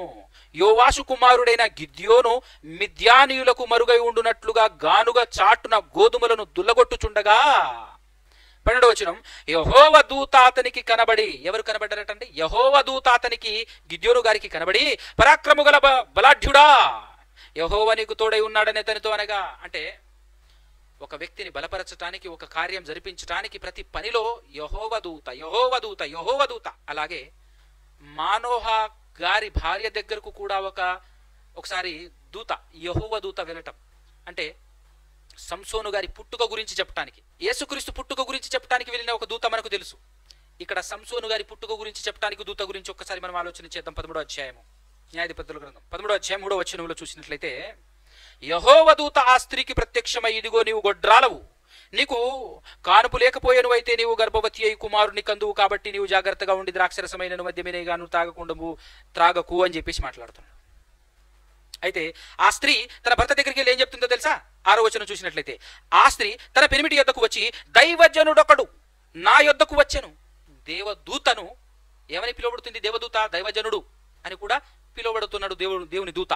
దైవజనుడొకడు నా యొద్దకు వచ్చెను, అతని రూపము దేవదూత రూపము వలె పోలినదై మిక్కిలి భీకరముగా ఉండెను. అయితే ఆ దైవజనుడు దేవదూతే మరలా ప్రత్యక్షమైతాడు. ఎక్కడ అని 9వ వచనం చూసినట్లయితే, దేవుడు మానోహ ప్రార్థన ఆలకించెను గనుక ఆ స్త్రీ పొలములో కూర్చుండగా దేవుని దూత ఆమెను దర్శించెను. పైన యెహోవా దూత అన్నాడు, కింద దేవుని దూత అన్నాడు. చూసారా? వచనాలు ఎక్కువైతున్నాయి కదా అని చెప్పేసి దయచేసి కంగారు పడకండి, బాధపడకండి. కానీ విషయం మనకు అర్థం కావాలి, విషయం కంప్లీట్ కంక్లూజన్ మనకు దొరకాలి. తర్వాత 2వ సమూయేలు గ్రంథం 24వ అధ్యాయం. దావీదు గారు చేసినటువంటి ఒక మిస్టేక్ ఏంటి అని అంటే, జనాలను లెక్క పెట్టడం. అలా లెక్క పెట్టినందుకు దేవునికి కోపం వచ్చేసి దేవుడు దావీదు దగ్గరికి వచ్చేసి 3 ఆప్షన్స్ ఇస్తాడు. 3 ఆప్షన్స్ ఏంటి అని అంటే, ఒకటి, నీ దేశమందు 7 సంవత్సరములు కరువు రావటం, దాన్ని ఒప్పుకుంటావా? 3 నెలలు శత్రువులు ఎదుట నువ్వు పారిపోవాలి, దాన్ని ఒప్పుకుంటావా? 3 రోజులు నీకు తెగులు, 3 రోజులు నీ దేశం మీద తెగులు రావాలి, తెగులు వస్తుంది, దీన్ని ఒప్పుకుంటావా అని చెప్పేసి అన్నప్పుడు తెలివిగా ఆలోచించి, తెగులు అంటే దేవుని చేతిలో పడటమే కరెక్టు, మనుషుల చేతిలో పడటం కంటే దేవుని చేతిలో పడటమే కరెక్టు అని ఆలోచించుంటే, అంత మాత్రమే కాకుండా టైం పీరియడ్ చాలా తక్కువ ఉంది, 3 రోజులే కాబట్టి ఓకే అని అనుకున్నప్పుడు అక్కడ తెగులు కొరకు దేవుడు ఎవరిని రప్పించాడు, ఎవరిని పంపించాడు అది మనం చూద్దాం. ఇక్కడ 24:16 15 నుంచి చూస్తే, అందుకు యెహోవా ఇశ్రాయేలుల మీదికి తెగులు రప్పించుక ఆ దినము ఉదయం మొదలుకొని సమాజ కూటపు వేళ వరకు అది జరుగుచుండెను. అందుచేత దాను నుండి బెయర్షేబా వరకు 70,000 మంది మృతి నొందిరి. వన్ డేలోనే 70,000 మంది చచ్చిపోయారు. ఆ తర్వాత అయితే దూత యెరూషలేము పైని హస్తము చాపి నాశనము చేయబోయినప్పుడు ఇక నెక్స్ట్ యెరూషలేము వరకు వన్ డేలో అందుకోలేదనమాట. యెరూషలేము మీదికి వెలుచుండగా పైన హస్తము చాపి నాశనము చేయబోయినప్పుడు యెహోవా ఆ కీడును గూర్చి సంతాపం పొంది అంతే చాలును నీ చెయ్యి తీయుమని జనులను నాశనము చేయు దూతకు ఆజ్ఞ ఇచ్చెను. ఎవరా దూత? నెక్స్ట్ మాట, యెహోవా దూత యెబూసీయుడైన అరౌనా యొక్క కళ్ళము దగ్గర ఉండగా. ఈ మాట దేవుడు చెప్పాడు. యెహోవా దూత అంటే ఈ అరౌనా యొక్క యెబూసీయుడైనటువంటి అరౌనా యొక్క కళ్ళము ఎక్కడ ఉంటుందంటే యెరూషలేముకు సరౌండింగ్ అవుట్స్కట్స్లో ఉంటుంది అనమాట. కాబట్టి ఇక్కడ కూడా యెహోవా దూతే మనకు అర్థం కావాలి. దానితో పాటు మొదటి రాజుల గ్రంథం 19వ అధ్యాయం 5 నుంచి 7 వచనాలు.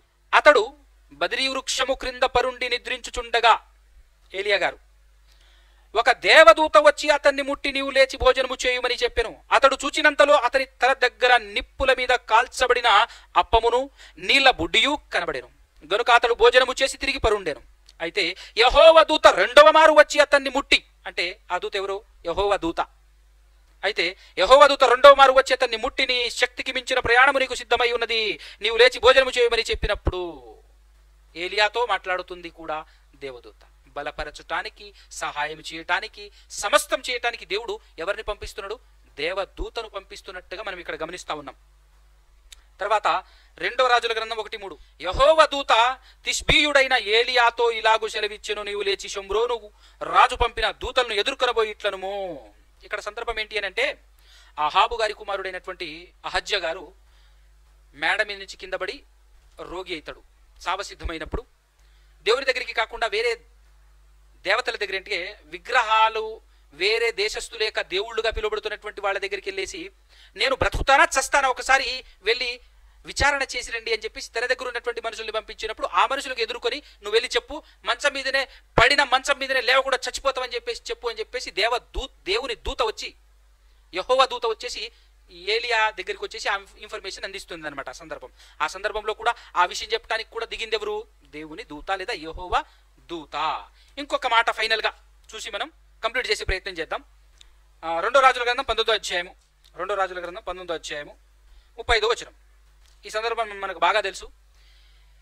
హిజ్కియా గారు ప్రార్థన చేసినప్పుడు అష్షూరీయుల రాజు సన్హెరీబు వచ్చి దౌర్జన్యం చేసి యెరూషలేం చుట్టూ ముట్టడి వేసి భక్తిపరుడుగా బ్రతుకుతున్నటువంటి హిజ్కియా గారిని చంపాలి, దాన్ని కూడా పట్టుకోవాలి అని చెప్పేసి ప్రయత్నం చేసినప్పుడు ఏం జరిగింది అని అంటే, దేవుడు తన దూతను పంపి 1,85,000 మందిని చంపించిన సందర్భం మనందరికీ బాగా తెలుసు. 19వ అధ్యాయం 35వ వచనంలో, ఆ రాత్రియే యెహోవా దూత బయలుదేరి అష్షూరు వారి దండుపేటలో జోచి 1,85,000 మందిని హతము చేసెను. ఉదయమున జనులు లేచి చూడగా వారందరూ మృత కళేబరులై ఉండిరి. కామన్ గా మీరు గమనించాలని ఇన్ని రిఫరెన్సులు చూపించడానికి గల ఏకైక కారణం ఏంటంటే, కామన్ గా దేవుడు ఎవరిని పంపిస్తున్నాడు? దేవుని దూత, యెహోవా దూత, దేవుని దూత, యెహోవా దూత, అన్ని చోట్ల. ఒకవేళ ఇప్పుడు ఆ యెహోవా దూత చాలా మంది తప్పుడు వ్యాఖ్యానం చేశారు, చాలా మంది క్రైస్తవ్యాన్ని తప్పుదారిలో పట్టించారు. ఈరోజు దేవుడెవరో, దేవుని కుమారుడెవరో అర్థం కాకుండా కన్ఫ్యూజ్ లో క్రైస్తవ్యాన్ని పడేయడానికి గల కారణం ఏంటి అంటే, చాలా మంది పండితులు అనబడినటువంటి వాళ్ళందరూ ఏం చేశారు తెలుసా? ఇక్కడ ఈ దేవుని దూతగా, యెహోవా దూతగా వచ్చింది ఎవరో కాదు, యెహోవానే, దేవుడే అని చెప్పిన పండితులు కొంతమంది ఉన్నారు. మరికొంతమంది పండితులు ఏం చేశారు అని అంటే, ఎవరో కాదయ్యా, యెహోవా దూత అనే పేరుట ప్రత్యక్షమైంది ఎవరో కాదు, యేసు ప్రభువే అని చెప్పినటువంటి దరిద్రులు కూడా లేకపోలేదు, అలాంటి దౌర్భాగ్యులైనటువంటి పండితులు కూడా లేకపోలేదు. మరి ఇంతకు ఈ యెహోవా దూత ఎవరు అని మనం ఆలోచన చేస్తే, మనం ఊహించి చెప్పటం కరెక్ట్ కాదు, బైబిల్ మనకు చెప్పాలి. ఇప్పుడు మనం జాగ్రత్తగా ఆలోచిస్తే, అబ్రహాము దగ్గరికి వచ్చింది ఆ యెహోవా దూతే, యాకోబు దగ్గరికి వచ్చి మాట్లాడింది ఆ యెహోవా దూతే, తర్వాత మోషే దగ్గరకు వచ్చింది ఆ యెహోవా దూతే, అనేక మార్లు వాళ్ళతో మాట్లాడింది కూడా ఆ యెహోవా దూతే కదా. ఇప్పుడు వాళ్ళ దగ్గరకు వచ్చి మాట్లాడింది యెహోవానా యెహోవా దూతనా? వాళ్ళ దగ్గరకు వచ్చి మాట్లాడింది యెహోవా దేవదూతనా? ఇది ఎవరికి తెలిసి ఉంటుంది? మీరు బాగా చెప్పండి. ఎవరికి తెలిసి ఉంటుంది అని అంటే మనందరికంటే బాగా ఎవరికి తెలిసి ఉంటుంది? యేసు ప్రభు తెలిసి ఉంటుంది. తెలుసా లేదా మీరు చెప్పండి. ఖచ్చితంగా యేసుక్రీస్తు ప్రభుల వారికి ఇక్కడ ఎవరో 100% తెలుసు. యేసు ప్రభుకు తెలుసు, పరిశుద్ధాత్మునికి తెలుసు, దేవునికి తెలుసు ఎవరు ఇక్కడ మాట్లాడింది అనేది. తెలిసిన వాళ్ళు ఏం మాట్లాడారో చూద్దాం ఒకసారి. తెలిసిన యేసు ప్రభు అనేక సార్లు దేవుని దూత యెహోవా దూతగా వచ్చినటువంటి వ్యక్తి అబ్రహాముతో మాట్లాడారు, యాకోబుతో మాట్లాడారు, మోషే గారితో మాట్లాడారు, భక్తులతో మాట్లాడారు, అనేక సార్లు మాట్లాడారు. డైరెక్ట్గా కనబడటం, మనిషి రూపంలో కనబడటం, మాట్లాడటం, అలాంటి కార్యక్రమాలు ఎన్నో చేశారు. ఇదంతా ఎవరికి తెలుసు? యేసు ప్రభు తెలుసు. తెలిసిన యేసుక్రీస్తు ప్రభులు వారు ఏం మాట్లాడుతున్నారో ఒక్కసారి యోహాను సువార్త. తెలిసిన యేసుక్రీస్తు ప్రభులు వారు ఏం మాట్లాడుతున్నారో ఒక్కసారి చూద్దాం. యోహాను సువార్త 5వ అధ్యాయము 37వ వచనం చూస్తే, మరియు నన్ను పంపిన తండ్రియే నన్ను గూర్చి సాక్ష్యం ఇచ్చుచున్నాడు. మీరు ఏ కాలమందైనను ఆయన స్వరము వినలేదు, ఆయన స్వరూపము చూడలేదు అన్నాడు అనంటే ఆ విషయాలు తెలియకన్నాడా?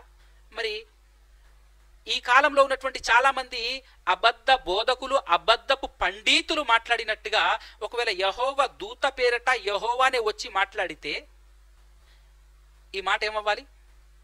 యేసు ప్రభువుకు తెలియదా? ఒకవేళ అలా యెహోవా దూత పేరట యెహోవానే వచ్చి మాట్లాడితే ఆ యెహోవా అనే దేవుని స్వరాన్ని భక్తులు విన్నట్టేగా.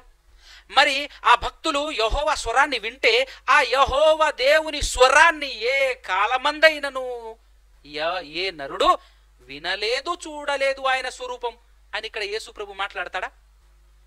యేసుక్రీస్తు ప్రభులు వారు ఈ మాట మాట్లాడాడు అనంటే ఖచ్చితంగా అక్కడ ప్రత్యక్షమైనటువంటి యెహోవా దూతగా ప్రత్యక్షమైనటువంటి ఆయన యెహోవా కాదు, ఆఖరికి యేసు ప్రభు కూడా కాదు. మరి ఎవరు?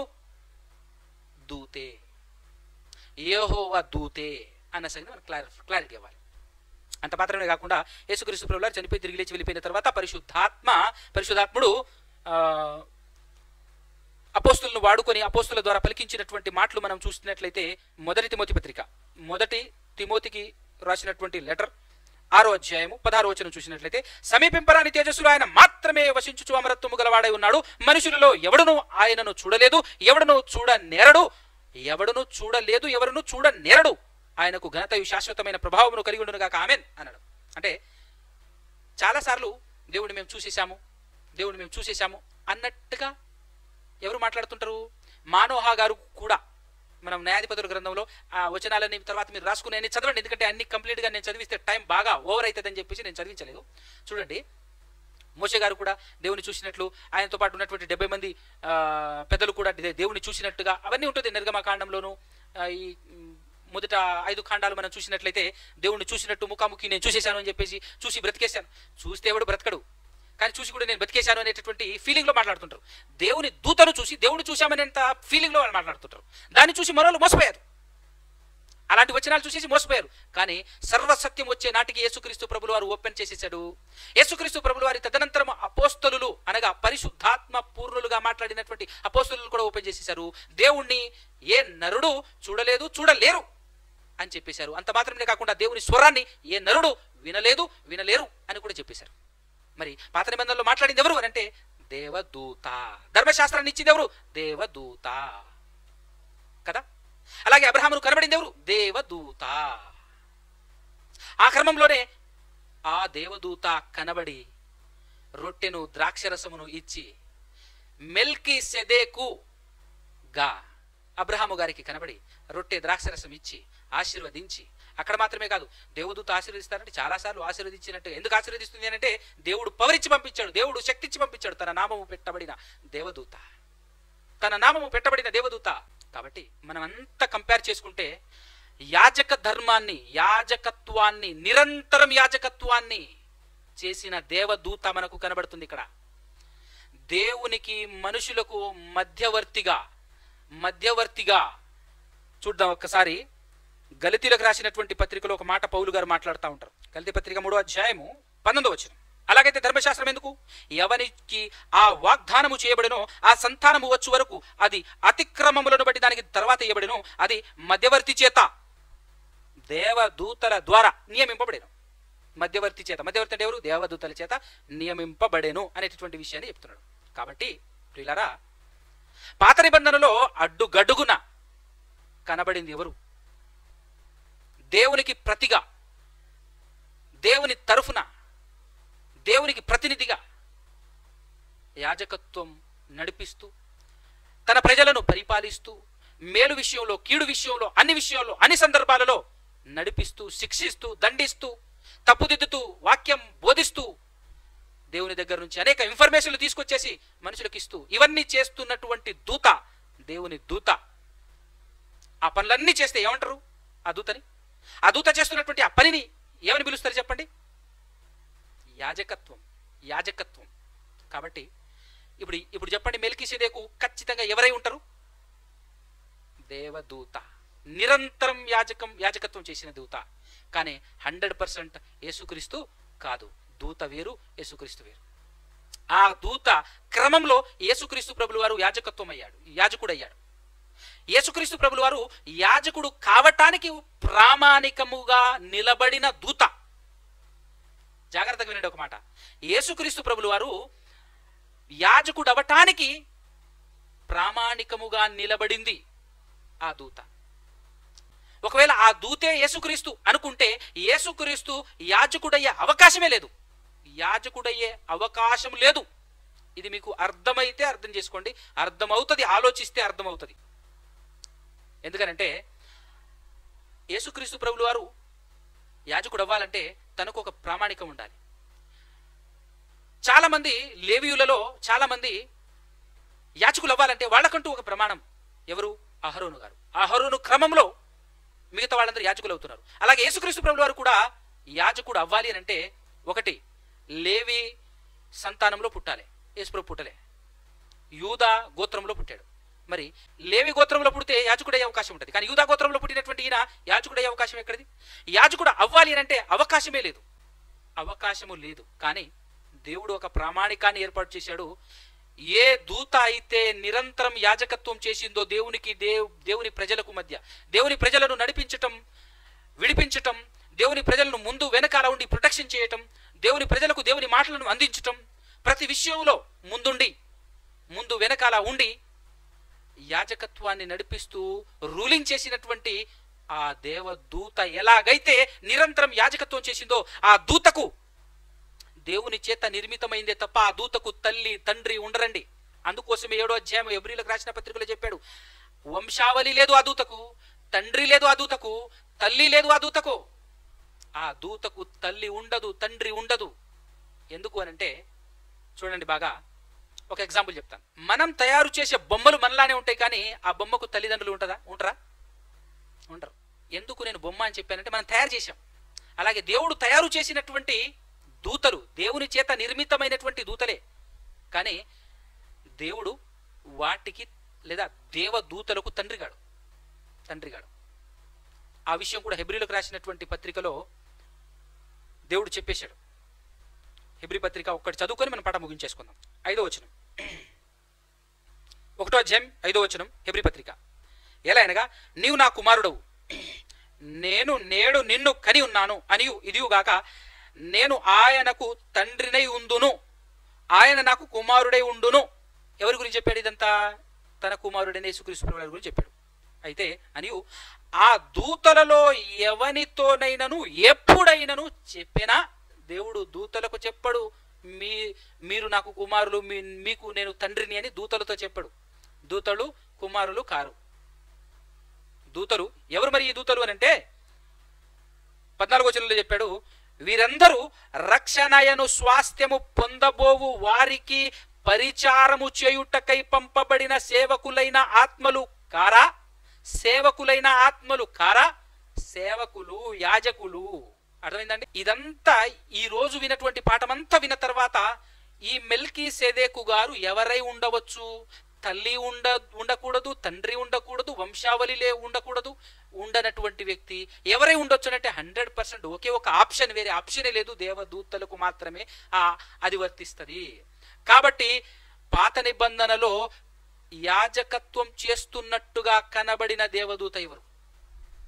ఒకవేళ మనం ఆలోచన చేయగలిగితే ఈ విషయంలో యెహోవా దూత అని ప్రత్యక్షమై అనేక ఇన్ఫర్మేషన్లు అందిస్తూ, ప్రొటెక్షన్ చేస్తూ, కాపాడుతూ, నడిపిస్తూ అన్ని చేస్తున్నటువంటి దేవదూతగా మనకు కనబడుతూ ఉంటూ అప్పుడప్పుడు అక్కడక్కడ పేరు మెన్షన్ చేసినటువంటి దేవదూత.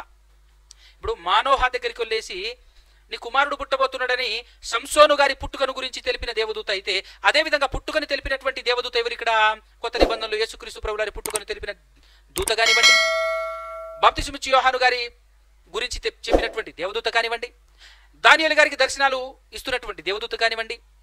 ఆ దేవదూత పేరు ఏమని చెప్పాం మనం? ఏమని మనకు బైబిల్ చెప్పింది? బైబిల్ కన్ఫర్మ్ చేసింది ఎవరు అని? గబ్రియేలు. సో మేబీ ఈ మెల్కీసెదెకు గారు అయి ఉండొచ్చు అనేది ఆలోచన. కానీ ఖచ్చితంగా చెప్పడానికి మాత్రం మనకు ఖచ్చితంగా గబ్రియేలే అని ఉండొచ్చు అని చెప్పడానికి మనకు వచ్చిన లేదు. కానీ ఖచ్చితంగా దేవదూతే అని చెప్పడానికి మాత్రం మనకు ఆస్కారం ఉంది. కానీ యేసుక్రీస్తు మాత్రం కాదు. యేసుక్రీస్తు వేరు, మెల్కీసెదెకు వేరు. Complete information. సో ఇంతకు మించి మనకు కన్ఫర్మ్గా గబ్రియేలు అని చెప్పడానికి మనకు బైబిల్ ఇన్ఫర్మేషన్ ఇవ్వలేదు. మెల్కీసెదెకు ఎవరు? ఖచ్చితంగా యేసుక్రీస్తు అని చెప్పడానికి మనకు బైబిల్ ఆస్కారం ఇవ్వలేదు. కానీ బైబిల్ ఏం చెప్పిందంటే ఖచ్చితంగా యేసు ప్రభు కాదు అని మాత్రం చెప్పింది. ఒక దేవదూత యేసుక్రీస్తుకు కలిగినటువంటి పోలికలు కలిగినటువంటి దేవదూతలు కూడా అలాంటి క్వాలిటీస్ మనం ఈరోజు చూసాం. సేమ్ టు సేమ్ ఏలటం, యాజకత్వం చేయటం, అదే విధమైనటువంటి పేరు, నక్షత్రం అని అదే విధమైనటువంటి విధానం, చాలా క్వాలిటీస్ కంపారిజన్ చేస్తుంటే మనకు కనబడుతుంది. దాంతో పాటుగా యేసుక్రీస్తు ప్రభువు వారికి ఉన్నది దేవదూతకు లేనిది ఏంటిది అంటే, యేసుక్రీస్తు ప్రభువు వారికి వంశావళి ఉంది, యేసుక్రీస్తు ప్రభువు వారికి తండ్రి ఉన్నాడు, యేసుక్రీస్తు ప్రభువు వారికి ఉన్నటువంటి తల్లి తండ్రి లేదంటే వంశావళి దేవదూతలు ఏ దేవదూతకు ఉండదు. కాబట్టి దాన్ని బట్టి మనం ఆలోచన చేస్తే 100% మెల్కీసెదెకు ఎవరై ఉండే అవకాశం ఉంది అని అంటే 100% దేవదూతే తప్పించి యేసుక్రీస్తు మాత్రం కాదు. ఇప్పటి వరకు మనం మాట్లాడుకున్నటువంటి 4 భాగాలలో బైబిల్ మొత్తాన్ని బట్టి ఆలోచించి ఇచ్చినటువంటి ఇన్ఫర్మేషన్ అంతటిని గ్యాదర్ చేసి ఆలోచించి దాన్ని అలా పిండి తీసినటువంటి ఇన్ఫర్మేషనే ఇది. కాబట్టి జాగ్రత్తగా ఎంతవరకు అందిందో అంతవరకు, ఎంతవరకు మనం ఆలోచించగలమో అంతవరకు ఆలోచించి నేను ఇన్ఫర్మేషన్ తీసి మీ ముందు ఉంచాను. దీన్ని బట్టి ఎవరు మెల్కీసెదెకు అంటే యాజకుడు, ఎవరు మెల్కీసెదెకు అంటే ఖచ్చితంగా ఎవరు అని ఆలోచించినప్పుడు 100% యేసుక్రీస్తు అయితే కాదు, ఖచ్చితంగా దేవదూత అనే విషయం మనకు ఈ పాఠంతో కన్ఫర్మ్ అయిపోయింది. కాబట్టి ఈ విషయాన్ని జాగ్రత్తగా మదిలో పెట్టుకొని ధ్యానించి మీరు ముందుకు తీసుకెళ్తారని కోరుచు నా మాటలు ముగిస్తున్నాను. ఇంకేమైనా మీకు సందేహాలు, డౌట్లు ఏమైనా ఉంటే మనం వచ్చే వారం మాట్లాడుకుందాం. ఇప్పటికీ సమయం చాలా ఎక్కువైంది కాబట్టి కళ్ళు మూసుకొని తలొంచినట్లయితే ప్రార్థన చేసుకుందాం.